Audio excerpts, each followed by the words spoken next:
Good day mga kasikat! Ngayong araw, dumating na yung graba na in-order namin. Bale 5 kobiko ng graba ang in-order namin at ito na ang huling deliver na may total na 126 na sako ng graba. Yung unang dineliver nila ay nilagay lang nila doon malapit sa gate kaya naipon na. Kung kaya't itong panghuling deliver ay pinadiretso na namin dito. Nagdagdag na lang kami ng pangmeryenda nila. 3 sila naghahakot para mas mabilis dahil sa totoo lang ay isang tao lang sana naka-allocate para buhatin ang lahat ng ito. Tinanong na lang namin yung nag-deliver kung papayag silang ibaba hanggang dito, magpameryenda na lang kami. Mabuti na lang ay pumayag sila dahil kung isang tao lang ang gagawa nito ay matatagalan dahil medyo malayo ang kanilang pinagtambakan at may kabigatan din ito. Tapos yung mga daan na kanilang lalakaran ay paakyat at pababa. Exercise na malala.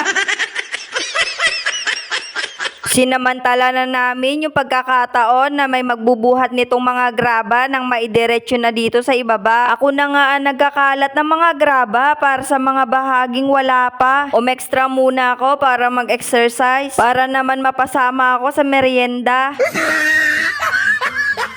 Itong bahagi na ito ang una namin pinalagyan ng graba dahil maayos naman na yung pagkapatag ng lupa. Dahil dun sa malaking bahagi ng lupa ay may ginagawa pa at hindi pa natanggal yung ibang tipak ng lupa na dapat alisin. Sana yung 5 kobiko ng truck ng graba ay magkasya na rito sa lahat ng bahagi na dapat naming lagyan. Kahit tirik ang araw, panggap-panggap na lang akong tumutulong. Naghihintay kasi ako ng merienda, baka sakali.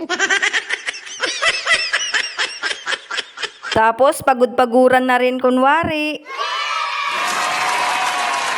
Nung matapos na nila yung kabilang bahagi ay dito naman kami sa kabila nagpalagay sa bandang patag na yung lupa. Dito na namin ipapabuhos ang lahat ng sako, dito na lang iipunin. Dahil marami pang tipak ng lupa sa bawat bahagi nitong lugar. Graba na lang yun napili naming ilagay dito sa halip na Bermuda grass. Dahil ang first option talaga namin ay Bermuda grass. Ang problema, wala kaming makitang supplier na malapit dito. May nakita nga kaming supplier, ang kaso malayo. Ang in-order kasi namin ay 1,000 pieces square foot. Marami na rin kasi kaming pasobra sa 1,000 pieces. Pero ang minimum delivery nila ay 1,500 pieces. Dahil masyado na raw malayo yung lugar namin. Dahil wala kaming makita na pwede mag-supply dito ng Bermuda grass. Kung kaya't ito na lang ang pinadeliver namin. Dahil less maintenance na rin to. O diba nakatipid-tipid pa?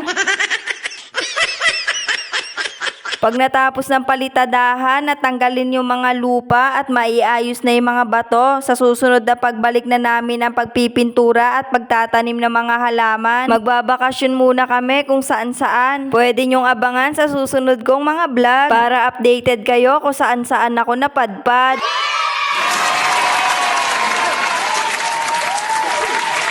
Salamat sa panonood. Hanggang sa muli!